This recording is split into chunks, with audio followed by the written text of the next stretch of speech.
Buenas tardes, ¿cómo les va? Aquí estamos comenzando una nueva emisión de Los Días Contados en esta semana en la que tendremos, por supuesto, creo yo, una situación desde el punto de vista de la economía muy importante, porque mañana vencen 16.500 millones de dólares de Lebacs y el Banco Central de la República Argentina, y vamos a ilustrar esta pequeña introducción con lo que está poniendo en su portal de noticias Ámbito Financiero, y aclaro, es Ámbito Financiero, un diario que no puede ser tildado ni mucho menos de opositor, ni mucho menos progresista en términos, digamos, de cuál es su línea editorial.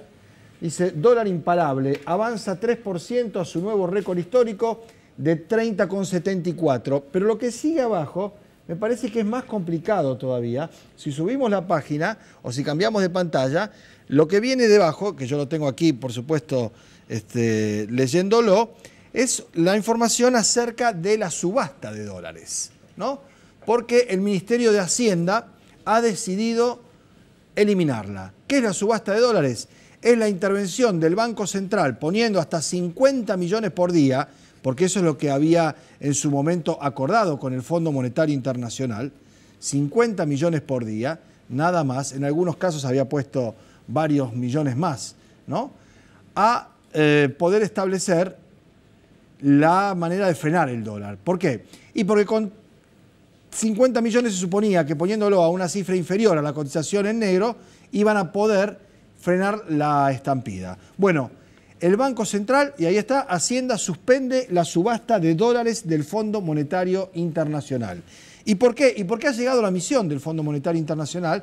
Y están advirtiendo que la plata que fue llegando como adelanto de ese crédito que se anunció con bombos y platillos, que era lo mejor que nos podía pasar, dijo Nicky Caputo, el secretario de Hacienda, se termina. Y no quieren mandar más, y no mandan más. Y entonces habrá que ver, de ahora en adelante, sin la subasta de dólares que ha hecho el Banco Central de la República Argentina a lo largo de estos últimos días, 30, 40, 50 días, cuál es el techo de la divisa norteamericana, que ya a esta hora se está operando a 30,75 con una situación que es paradójica. ¿Por qué es paradójica? ¿Por qué? Y porque generalmente si uno compra en un banco, paga la cotización oficial que se supone sea inferior a la de algunas cuevas, arbolitos, el mercado blue, que le pusieron blue porque parece que el azul es un poco más amable que el color negro, ¿no? Para no decir el mercado negro, pero el blue es el negro. Y hay una cuestión también que subyace, ¿no? En el inconsciente, de no decir el negro. No. A ver, si uno va y le compra un arbolito de los que están dando vuelta y gritan cambio, dólar, cambio, vendo, en la calle Córdoba, va a pagar menos que si entra a una casa de cambio o a un banco. ¿Por qué? Porque no hay gente comprando dólares chiquitos, porque no hay ahorristas, porque la guita no alcanza, y los que compran son las empresas que tienen excedente financiero de determinados sectores, y eso van al banco, porque lo tienen que bancarizar, y eso hace que el dólar esté más alto. En las casas de cambio y en los bancos ahí tienen 30,70 que en el arbolito. No obstante, eso es ahora. Vamos a ver qué pasa mañana. Hay un vencimiento de 16.500 millones de dólares en Lebac, que además en esa misma página de Ámbito Financiero que pusimos en pantalla, cuenta que están poniendo tasa de referencia del 46,5% para empezar a hablar. Una cifra descomunal. ¿Quién va a invertir en nada? Si poniendo la plata en la bicicleta le da al cabo de 30 días con una tasa de esas características un rendimiento que no va a tener en ningún lado. Esto de para quitarle presión al dólar, subió la tasa del 45% y promete no bajar hasta octubre, no es lo de los Lebac. Lo de los Lebac de mañana va a ser por encima, por lo menos un par de puntos. Esto que está proponiendo el ministro de la Premier League, porque así lo definían, ¿no? A Caputo, secretario de Hacienda. Eso por un lado. Por otro lado, esta situación no se puede ni camuflar ni disimular porque se viene otro aumento de nafta inmediatamente. Y uno no piensa que puede llegar a ser el acero de Turquía, ¿no? El que nos dé esta perspectiva. No puede camuflar otras cuestiones que evidentemente en el gobierno esperan que sean la tapa de los diarios. ¿Por qué? Porque Cristina Kirchner fue a tribunales, se presentó como corresponde y presentó 3 escritos. Uno pidiendo la nulidad de la causa, el otro pidiendo la recusación del juez y el otro la recusación del fiscal. La nulidad de la causa además trae puesta una serie de consideraciones sobre el presidente Macri, su familia y la patria contratista que sería muy interesante desgranarlo, y lo vamos a hacer cuando terminemos de leer todo, y probablemente lo podamos conversar mañana o más adelante durante la tertulia, por ejemplo, del viernes. Porque hoy, además, hay notas y además información muy interesante, porque, insisto, a Bonadío lo conocemos y lo vamos a seguir conociendo, y mañana vamos a dar algunos datos y precisiones, pero este fin de semana ha trascendido información acerca de los denunciantes. Uno es el hombre que habla como Carlos Monzón y escribe como Gabriel García Márquez, el que anotó todo en cuadernos que no están, pero sí están la fotocopia de los cuadernos, porque los cuadernos había que peritarlos y ver de cuándo era la tinta y cómo se escribió todo eso. Las fotocopias no se van a peritar. Ese y su amigo Pacífico, qué nombre, ¿eh? Qué nombre contradictorio. Pacífico es su apellido.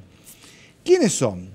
Bueno, Oscar Bernardo Centeno, esto independientemente de la coima de las empresas que han brindado la cartelización de la obra pública o que han hecho negocios con el Estado, no únicamente en los 10 años anteriores, sino en estos 3 que lleva Macri y los 40 años anteriores de la patria contratista que viene de la época de la dictadura militar, ¿no? Eso ya está y va a avanzar, veremos hasta dónde y en qué sentido, porque los coimeros han confesado. A ver, la palabra arrepentido es una indulgencia impropia. Se trata de coimeros que están viendo de qué manera pueden mejorar su situación personal. Ninguno se arrepintió de nada. Se la llevaron toda junta, con pala y dejando un pedacito. Pero vienen llevándosela de la época de las cloacas de Rousselot, donde Rousselot en Morón, estamos hablando del año de la época del gobierno de Carlos Menem, hizo negocio con una empresa de Franco Macri, en donde terminó destituido y preso Rousselot, y el que ponía no. Esto es una cosa rarísima, porque la coima es de ida y vuelta, hay uno que pone y uno que recibe. En el Estado es peor, porque es un funcionario público, claro. Cuando López decía, esta plata no es mía, claro que no va a ser de López. López quería decir que no se la daban a él. La plata es del Estado, de todos los argentinos. O sea, los coimeros se están confesando y consiguen rápidamente la libertad. Sí, yo coimé, hice aporte de campaña. La verdad que el aporte de campaña como camuflaje a la coima a lo largo de tantos años, en campaña permanente deberíamos estar, ¿no? Eso va por otra vía. Pero la denuncia, que es interesante verlo, porque además de elegir el fiscal y el juez, que se llama Forum Shopping, que es absolutamente inaceptable, que debió ir a sorteo, como dice la ley, la tomó Stornelli y el juez es el juez Bonadío. Pero ¿quiénes son los denunciantes? Mire el perfil de este hombre que, insisto, escribe como García Márquez y habla como Monzón. Oscar Bernardo Centeno, revistó en el batallón de Arsenales 601. ¿Les suena la batallón 601 de inteligencia? La flor y nata del terrorismo de Estado. Y en 1980 hizo un curso de mantenimiento de camiones Mercedes-Benz junto a otros 19 suboficiales. Uno de ellos, el sargento primero, Jorge Orlando Pacífico. Pacífico, un hombre que siempre está en el lugar justo en el momento debido, escribe Horacio Berbisky. Ahí lo tienen, ¿eh? En noviembre de 2011, pocos días después de la victoria electoral de la fórmula Kirchner-Vudú, Clarín mencionó por primera vez a Alejandro Van der Broele y a Olfan, el tema de Chicone, ¿verdad? Su fuente fue la denuncia de un ciudadano común, Jorge Pacífico, quien dijo que tomó conocimiento de los delitos de acción pública por una conversación oída en un café entre hombres desconocidos. No lo vio porque él estaba de espalda. O sea, Pacífico escuchó, es el hombre común que Clarín cita, ahí tienen, ¿no? Su fuente fue la denuncia de un ciudadano común, Jorge Pacífico. Por esto está preso Vudú. Sigamos adelante. Así comenzó una causa. Bien, contra lo que quiso hacer creer Clarín, Pacífico no es un ciudadano demasiado común. Entre otras cosas, lo mismo que su compañero, el grafómano del ejército. Es especialista en explosivos y fue comando de la Guerra de Malvinas, participante de los levantamientos cara pintada de Aldo Rico y de Mohamed Ali Zeinelin, dirigente del Modín y vendedor de un producto también poco común como son los helicópteros artillados. Yo tengo un amigo que vende... ¿Alguien conoce a alguien que vende helicópteros artillados? Yo tengo amigos panaderos, vendedores de quiniela, vendedores de pastillas de RF, vendedores de autos, muchos periodistas. Sigamos, en 1995, escuchen esto porque es interesante, fue detenido bajo la acusación de traficar armas robadas en el ejército y se constituyó en el primer hilo de la pista carapintada del atentado del 18 de julio de 1994 en la sede de la DAIA y la AMIA. Esa mañana, Pacífico apareció ensangrentado entre los escombros del edificio demolido. Esto lo estoy leyendo de Horacio Berbisky, ¿no? Su columna en El cohete a la luna, elcohetealaluna.com, ahí encuentran todo esto. Estaba arriba de los escombros con la camisa ensangrentada. Tengamos presente que este hombre era especialista en explosivos, ¿no? Su explicación fue que estuvo ayudando a las víctimas, pero el chofer del no tan pacífico ciudadano común, Omar Cañete, declaró en el juzgado que entonces atendía a Juan José Galeano, que Pacífico visitaba la embajada de Irán y que sus funcionarios le habían pagado $5 millones por el atentado y que Pacífico mató a un iraní y lo sepultó en Campo de Mayo. Esto es otra historia que habrá que ver si en algún momento alguien decide investigarlo. Pero hay otro dato también que vale la pena tener presente en cuanto a lo del caso Chicone, a lo de Pacífico, a Centeno. Pacífico es suboficial del Arma de Ingenieros, igual que Centeno, y que el teniente coronel Attilio Stornelli era el jefe de ellos dos. ¿Quién es el teniente coronel Attilio Stornelli? El papá del fiscal Stornelli. O sea, Pacífico y Centeno eran suboficiales que respondían al coronel Stornelli, que tuvo como último trabajo ser interventor en Radio Belgrano, en las postrimerías de la dictadura militar. Pero Stornelli estaba familiarizado con el trato con su padre, porque venga, digamos, asuntos y situaciones lógico de desenvolverse, de su ámbito, de su grupo social, se casó con una mujer cuyo padre era nada menos que Yamil Reston. ¿Quién era Yamil Reston? Ministro de la dictadura militar, y fue el hombre que hizo el documento final sobre los desaparecidos en la Argentina con esa pretensión de autoamnistía. Como verán, no son casualidades, no son hechos aislados, y me parece que es bueno conocer a los denunciantes. Digo esto porque son vías paralelas, gente muy servicial, dispuesta a brindar su servicio, en un momento en el que, como decíamos antes, hay una confusión entre manipuliti y manipulate, ¿no? El manipuliti, el de las manos limpias, llevó puesto gobiernos, dirigentes, empresarios, en varios cientos, en miles de personas investigadas. Aquí hay una constante que se está dando, que es que aquel que confiesa sale, digo, de los empresarios, con la figura del arrepentido. Y ya dijimos la diferencia que hay entre un arrepentido y alguien que está buscando su conveniencia personal a la hora de formular declaraciones. Es interesante, me parece, tener todo esto presente. Vamos a hacer una pausa. Cuando volvamos vamos a hablar del tema que en la provincia está generando alguna expectativa en determinados círculos, ¿no? Porque la preocupación mayor son las balaceras, y hubo otra en la madrugada, contra el domicilio de en su momento vivió la que va a presidir el Tribunal de Alzada y de Apelación por la causa de los monos, la doctora Sansó, ¿no? De eso, si tenemos tiempo, vamos a hablar sobre el cierre del programa. Si no, lo vamos a hacer mañana, por supuesto, porque esta historia lamentablemente se repite sin que haya demasiadas modificaciones en un panorama bastante más amplio como el que se está viendo a esta hora en la ciudad de Rosario. La pausa y hablamos con Galassi de la sesión especial del 29 de agosto que ha pedido el gobernador Miguel Lifschitz para tratar el tema de la reforma constitucional. Ya venimos.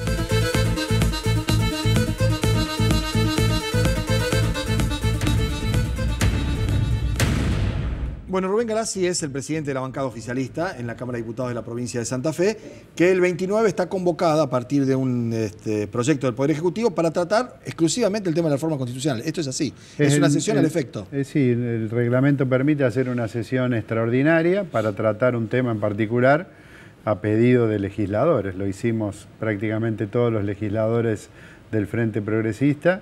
Y la sesión está prevista para el miércoles 29 a las 10 de la mañana. Bien. Nosotros pedimos analizar el mensaje del Poder Ejecutivo que habilita una serie de artículos de la actual Constitución para modificarlos y prevé incorporar una cantidad importante de otros derechos que hoy nuestra Carta Magna nos prevé. Bien, eso en la eventualidad que se trate, porque lo primero que hay que conseguir es el quórum.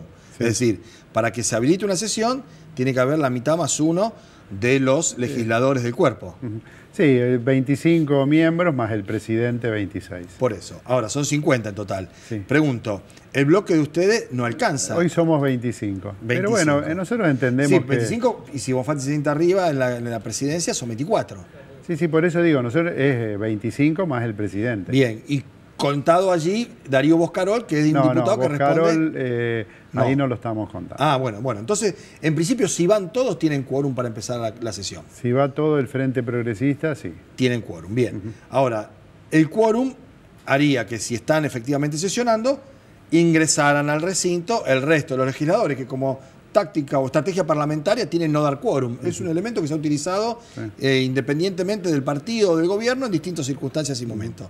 Ahí si ingresaran los diputados, además del peronismo, de Cambiemos, del grupo del FRA, de los que entraron en las listas de ustedes y ahora son disidentes, Justiniani, Burger y demás, ¿qué necesitarían como número para que se habilite el tratamiento de ese mensaje? Los 2/3 de los presentes. Y ya estaríamos hablando, si van todos, de 34 o 35 diputados. 34, lo mismo que para habilitar la reforma constitucional. Con lo cual, Rubén, lógicamente, y vos esto lo debes saber mejor que yo, porque deben puntear y todo, como vemos en las series, ¿no? Hace falta o peronistas y o Cambiemos. Pero yo creo que el debate se va a habilitar, porque creo que es un debate necesario y saludable. Aún los que no habiliten la reforma, sería bueno que la sociedad escuche la argumentación de por qué no habilitar la reforma en esta oportunidad. Creo que se ha hecho mucho hincapié en que la reforma se plantea para la reelección del gobernador, y yo creo que eso es erróneo, porque además nuestra tarea no es ingresar ya de lleno en el trabajo específico de modificar la Constitución. Ahora, Rubén, pero si eso no está, digo, es una tarea de los convencionales constituyentes. El mensaje que manda Lifshitz dice reforma constitucional. ¿Podría habilitarse una reforma constitucional ya limitando la perspectiva de una reelección del gobernador? No, porque eso lo tienen que decidir los soberanos constituyentes elegidos en su momento. Es que la tarea de nuestra, diputados y senadores con mandato actual, es decir, habilitamos o no la reforma constitucional. Y después vemos cuál es la reforma. Para buscar somos el árbitro que después de una lluvia va a hacer picar la pelota. Sí, no quiero banalizar el tema, pero lo entiendo claramente. Pica, se juega el partido. Ahora, el partido lo juegan después los partidos, las organizaciones, los que presenten listas. Con lo que proponen y se hagan elegir. Yendo a las elecciones constituyentes. Y una vez electos, definen qué constitución vamos a tener. Bien. Entonces, eso es lo que yo discrepo con algunos colegas, que plantean que hoy tenemos que consultar y ver qué temas y cómo hacerlo. Históricamente, la tarea, y la Constitución es clarísima en ese sentido, es la tarea que tienen los diputados y los senadores, es decir, ¿habilitamos el proceso de reforma o no lo habilitamos? Bien, ahora, si habilita el proceso de reforma, esto implicaría una elección de convencionales constituyentes. Sí. ¿Que se haría cuándo? Bueno, ¿El proyecto tiene contemplado eso? El proyecto contempla la elección de convencionales. ¿Para cuándo? No dice la fecha. No dice cuándo. Plantea Pero debería salir una ley de la necesidad de la reforma que diga cuándo se vota. Y se plantea que se ingresa a un proceso electoral estableciendo los plazos, cuánto dura la convención constituyente y después el Ejecutivo. Si usted me dice a mí, lo votamos nosotros ahora en agosto, va al Senado, supongamos que el Senado lo hace ley en septiembre, todo indica que lo más razonable casi es que sea parte del proceso electoral del año que viene. Y ahí se elijan los convencionales constituyentes, con lo cual estaría excluida la posibilidad de que el IFSI vaya a una reelección. Por esos tiempos. Pero por eso digo, pero acá se dan por sentado determinadas cosas. Para poder introducir cualquier cambio, por ejemplo, el artículo 3 que establece hoy, el artículo 3 dice: la religión de la provincia de Santa Fe es la católica apostólica romana, habiendo gente de otras religiones o de ninguna religión. Digo, nosotros no podemos decir hoy que el Estado va a mantener neutralidad. Lo único que podemos decir es: habilítase el artículo 3 para establecer la relación entre el Estado y las religiones. Perfecto. Y la reelección es el artículo específico que habla del mandato del gobernador y vice, y ahí hay que establecer el mandato del gobernador y vice. Y eventualmente si hubiese dado antes una cláusula transitoria que dijera que la transitoria es un artículo que, que rige por única vez, es decir, bueno, para la actual sucede esto. Yo creo que hoy los tiempos se han acotado y de poder conseguir la reforma, que nosotros vamos a trabajar para eso, lo más sensato sería imaginar un proceso casi unificado a las elecciones provinciales, porque digo, también para que la ciudadanía entienda. Nuestra Constitución vigente establece que la elección de gobernador tiene que ser entre 90 y 180 días antes de que venza el mandato, que es el 10 de diciembre del 2019. Y por ley la elección nacional ya está establecida para octubre, con lo cual las elecciones provinciales, como ha sucedido ya en otras ocasiones, van separadas de las nacionales. Perfecto. Y eventualmente una elección de convencionales constituyentes iría en ese tanto. Bueno, podría ser una posibilidad. Si hay vocación de reformar, y creo que reformar la Constitución es una tarea pendiente que tenemos, porque hay infinidad de derechos que hay que incorporarlos, y esto no quiere decir desatender otras cuestiones. Nunca las coyunturas para reformar la Constitución son favorables, nunca es el momento. De hecho, Silvestre Beñi, cuando logró la última reforma, fue uno de los últimos actos de gobierno que tuvo, porque a los pocos días la provincia fue intervenida por el gobierno federal. Así es. Bueno, estaremos atentos, faltan 15 días todavía, un poquito más. Nosotros creemos que no hay argumentos para no habilitar la reforma. Bien, ayer María Eugenia Bielsa decía, de la reelección. Ayer María Eugenia Bielsa, en una nota que publicó Rosario 12, decía que, ojo, que lo estamos mirando, que los socialistas lo único que quieren es sacar esto porque no tienen candidato, es Lifshi únicamente. No, estamos hablando nosotros tenemos candidato, lo hemos tenido siempre y lo vamos a seguir teniendo. También dijo otras barbaridades vinculadas al narcotráfico. Sí, dijo que el socialismo dejó de ser el adversario político para ser el enemigo, porque de la mano del socialismo entró el narcotráfico a la provincia. Yo le pregunto qué hizo ella, que fue vicegobernadora, por ejemplo, con Eduardo J. López en su amado Newell's Old Boys.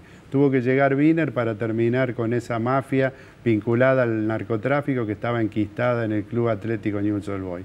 Y a partir de ahí se desencadenaron mucha violencia en la ciudad de Rosario, pero también una respuesta del Estado que permitió desbaratar esta banda conocida como Los Monos, que hoy tiene penas ejemplares por delitos juzgados por la justicia provincial, cuando todos saben que la operación de esta banda empezó en los 90, cuando ellos eran gobierno. Ahora digo, desbaratar es una visión, me parece demasiado optimista, porque hasta hace un rato estuvieron tiroteando la casa donde vive una jueza. Bueno, por lo menos los principales cabecillas hoy están detenidos. Puede ser que todavía algunos integrantes de la organización sigan tratando de causar temor con estas represalias. Yo creo que son represalias producto de que se va en el camino correcto. Se los está juzgando y condenando, insisto, con condenas en primera instancia ejemplares. Y yo descreo de los lugares donde lamentablemente no suceden estas cosas, porque eso me indica que probablemente ahí la actividad esté regulada con complicidades de distintos actores. Acá tuvimos también la complicidad de sectores de la policía y por eso también fueron juzgados y condenados. Un tercio prácticamente de los que fueron condenados en este juicio eran miembros de la Fuerza de Seguridad y también cayeron junto con estos delincuentes.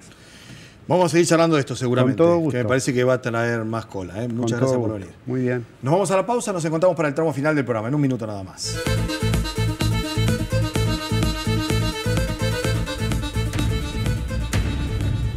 Bueno, muy bien, solo unos segundos para agradecerles la compañía, invitarlos para mañana a partir de las 2 de la tarde, en lo que podría ser un martes de miércoles, podríamos decir, porque va a haber canje compulsivo de Levax por Letes, vencen 16.500 millones de dólares, con una tasa del 6 o el 7%, inexplicable desde el punto de vista de la solidez financiera, pero atractiva. Y además, ver qué medidas puede haber sobre la plata, para secar la plaza, sobre los bancos, sobre la liquidez. Mañana hablamos de todo esto, va a ser un gusto. Chao.